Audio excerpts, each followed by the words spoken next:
ഞാൻ സുമ ടീച്ചർ, സുമ ശിവദാസ്. നമ്മൾ ഇന്ന് ഉണ്ടാക്കാൻ എടുത്തു വച്ചിരിക്കുന്നത് ഒരു ക്യാരറ്റ് അലുവയാണ്. ക്യാരറ്റ് അലുവ, ക്യാരറ്റ് ലഡു എന്ന് വന്നുപോയി, അതുകൊണ്ടാണ്. ഒരു ക്യാരറ്റ് അലുവയ്ക്ക് ഞാൻ എടുത്തിരിക്കുന്ന 1/2 കിലോ ക്യാരറ്റാണ്. 1/2 കിലോ ക്യാരറ്റ് എടുത്ത് രണ്ടറ്റവും ശകലം മുറിച്ച് കളഞ്ഞ് ആ പച്ച ഭാഗമൊക്കെ തുരന്നെടുത്ത് കളഞ്ഞ് ബാക്കിയുള്ള നല്ല ഭാഗം മുഴുവൻ ഗ്രേറ്റ് ചെയ്ത്, ആ തീരെ ചെറിയ ഹോളല്ല, ഏറ്റവും വലുതിനും ഏറ്റവും ചെറുതിനും കൂടെ ഇടയ്ക്കുള്ള മീഡിയം ഹോളാണ് ഉപയോഗിച്ചിരിക്കുന്നത്. അതാണ് നല്ലത്. മറ്റൊരു കാര്യം പറയേണ്ടതുണ്ട്. ഈ ക്യാരറ്റ് കൊണ്ടല്ല സത്യത്തിൽ അലുവ ഉണ്ടാക്കേണ്ടത്. അതിന് വേണ്ടത് ഡൽഹി ക്യാരറ്റ്.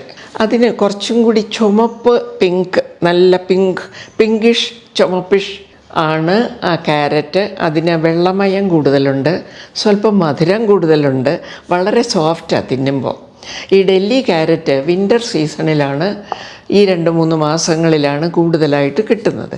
പക്ഷേ ഭാഗ്യത്തിന് ഞാൻ ഇതുവരെ ഡൽഹി ക്യാരറ്റ് ഇവിടെ കണ്ടിട്ടില്ല.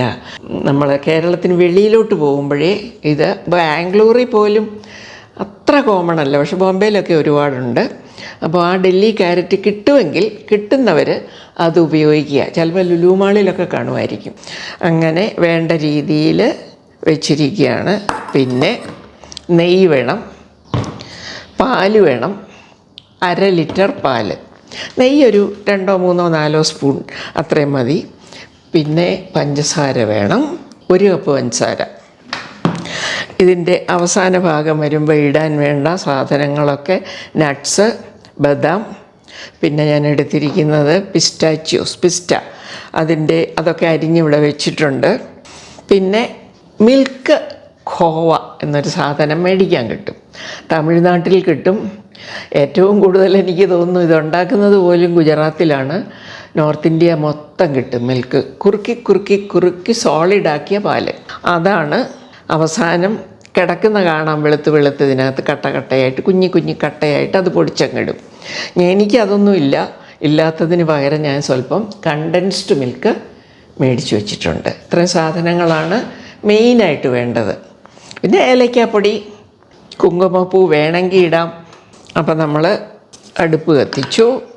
നെയ്യ് 2 സ്പൂൺ ഒഴിക്കാം. ഒരുപാട് നെയ്യൊന്നും വേണ്ട. നെയ്യ് ചൂടായി. നമുക്ക് അതിലേക്ക് ക്യാരറ്റ് 1/2 കിലോ ഗ്രേറ്റ് ചെയ്തത്. ഇനി നമുക്ക് ഇതൊന്ന് ഇളക്കി വെള്ളമൊക്കെ പറ്റി വരുമ്പോൾ വേണം പാലൊഴിക്കാൻ. കളറ് നല്ലപോലെ ചേഞ്ചാവും. ഇപ്പോൾ ഒരുമാതിരി ഫെയ്ഡായി, അതിനകത്തെ വെള്ളമൊക്കെ വലിഞ്ഞു. കണ്ടോ, നെയ്യെല്ലാം അങ്ങ് അബ്സോർബ് ചെയ്തു. അങ്ങനെ എല്ലാ പരിപാടിയും കഴിഞ്ഞേച്ചിരിക്കുക. അപ്പോൾ ഇനിയാണ് ഇത് വേവിക്കേണ്ടത്. അതിന് 1/2 ലിറ്റർ പാല് ഒന്നിച്ചൊഴിക്കുകയില്ല, 2ആയിട്ടാണ് ഒഴിക്കുന്നത്. ഈ പാലിൽ ഇതൊന്ന് വെന്ത് ഇത് വറ്റാറാവുമ്പം അടുത്ത പാലും കൂടെ ഒഴിക്കും. അപ്പോഴും കളർ കുറയും കേട്ടോ, ശകലം കൂടെ. അടുത്ത പാലും കൂടെ ഒഴിച്ച് നന്നായിട്ട് വെന്ത് കഴിഞ്ഞിട്ടാണ് നമ്മൾ പഞ്ചസാര ഇടുക. തിളച്ചു തുടങ്ങി. നമുക്ക് വേണേലൊന്ന് അടച്ചും വയ്ക്കാം. ഇപ്പം കണ്ടോ, ആ പാല് മുഴുവനും കുടിച്ചു, പിന്നെ വെന്തു. എന്നാലും ഇത് ബാക്കി പാലും കൂടെ ഒഴിച്ചേക്കാം. 1/2 ലിറ്റർ പാലിലെ 2ആം ഭാഗം ഒഴിച്ചു. ഇതൊരു പെർഫെക്റ്റ് മെത്തേഡാണ് കേട്ടോ. ഈ 2ആയിട്ടൊന്നും ഒഴിക്കാതെ ഉണ്ടാക്കാം. കണ്ടോ, നിറം കുറഞ്ഞു. പഞ്ചസാര ഇടാറായില്ല, കുറച്ചും കൂടി പാല് വറ്റട്ടെ. പഞ്ചസാര പിടിക്കാനും അബ്സോർബ് ചെയ്യാനും ഒക്കെ നല്ലത് ഈ രീതിയാണ്. പാല് വറ്റി കഴിഞ്ഞിട്ട് പഞ്ചസാര ഇടുക. ഇനി നമുക്ക് പഞ്ചസാര ഇടാം. ഇപ്പം നല്ലപോലെ വറ്റി. കണ്ടോ, ഇപ്പോൾ പഞ്ചസാര ഇടാനുള്ള സമയമാണ്. അപ്പോൾ 1/2 കിലോ ക്യാരറ്റും 1/2 ലിറ്റർ പാലും 1/4 കിലോ പഞ്ചസാരയും വേണമെങ്കിൽ നമുക്ക് 2ആയിട്ടിടാം. കുറച്ചവിടെ ഇരിക്കട്ടെ. 1 നുള്ളു ഉപ്പ് വേണമെങ്കിൽ ഇടാം. നല്ലപോലെ വെന്തിട്ടുണ്ട്, കളറൊക്കെ ഫെയ്ഡായിട്ടുണ്ട്. ഇപ്പം വേണമെങ്കിൽ ഓറഞ്ച് റെഡ് കളർ ഇടാം. ഇപ്പോൾ വേണമെങ്കിൽ കുങ്കുമപ്പൂ ഇടാം കളറിന്. ഇതൊന്നും ഇല്ലെങ്കിലും ഇതിൻ്റെ കളർ നല്ലതായിരിക്കും. 1 നുള്ളുപ്പ് കുറച്ച് വറ്റിയിട്ട് അടുത്ത പഞ്ചസാരയും കൂടെ ഇടും. പഞ്ചസാര ഇതിലോട്ട് അബ്സോർബ്ഡായിട്ട് വലിഞ്ഞു പിടിക്കാനും ഇങ്ങനെ 2 പ്രാവശ്യമായിട്ട് ഇടുന്നത് പ്രയോജനപ്പെടും. പാൽഖോവ കിട്ടാത്തത് കൊണ്ട് ഞാനൊരു കുറച്ച് കണ്ടൻസ്ഡ് മിൽക്ക് ഒഴിക്കുകയാണ്. ഒരു 200 ml ഒഴിച്ചു, അത് മതി. അപ്പോഴേ കണ്ടൻസ്ഡ് മിൽക്കും കൂടെ ഒഴിച്ച് ഒന്ന് തിളച്ചിട്ട് ഞാൻ മധുരം ഒന്ന് നോക്കി. അപ്പോൾ സത്യത്തിൽ 1 കപ്പ് പഞ്ചസാര വേണ്ട, കൊണ്ട് 3/4 കപ്പേ ഇട്ടിട്ടുള്ളൂ. ഞാനിവിടെ നിർത്തുക. പഞ്ചസാര ഇടിയിൽ പഞ്ചസാരയും ഏലക്കായും ചേർത്ത് പൊടിച്ച പൊടിയാണിത്. കുറച്ച് മതി, ഞാൻ 1/2 ടീസ്പൂണേ ഇട്ടുള്ളൂ, ടീസ്പൂൺ. ഇനി ഇതിൻ്റെ ഉള്ളിൽ നിന്ന് ഇങ്ങോട്ട് നെയ്യ് വരാൻ തുടങ്ങും, അപ്പോൾ കോരിയെടുക്കാം. അതാണ് അലുവ പാകം. അകത്തുനിന്ന് പുറത്തോട്ട് നെയ്യ് വരിക, വിട്ട് വരാൻ തുടങ്ങിയിട്ടുണ്ട്. കണ്ടോ? ആയില്ല, പക്ഷേ ഈ സ്റ്റേജ് പ്രധാനപ്പെട്ട ഒരു സ്റ്റേജ് ആയതുകൊണ്ടാണ് ഞാൻ കാണിക്കുന്നത്. ഇനി ഇതിലേക്ക് ഒറ്റപ്പണിയും കൂടെ ഉള്ളൂ. കുറച്ചും കൂടെ ഒന്നായി കഴിഞ്ഞാൽ തീ താത്തിയിട്ടാണ് ചെയ്യുന്നത്. ഉണ്ടോ? വിട്ട് വരുന്നുണ്ടോ? നോക്കൂ, ഈ സ്റ്റേജ് ഒന്ന് ശ്രദ്ധിച്ചോളണം. 1 സ്പൂൺ നെയ്യ് പൊഴിക്കും ഞാൻ, നല്ല അലുവ ഫ്ലേവർ കിട്ടും. ഈ കൂട്ടത്തിൽ നട്ട്സ് നുറുക്കിയതും വറക്കാതെ ഇട്ടാൽ മതി.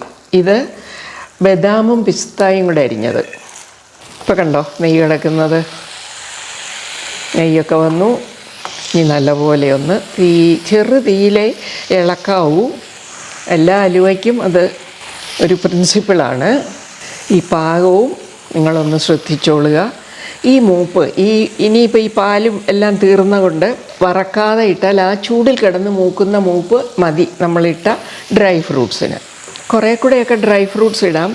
തേങ്ങ വേണ്ടവർക്ക് തേങ്ങ കൊത്തി ഒന്നിടാം, ഒക്കെ നല്ലതാണ്.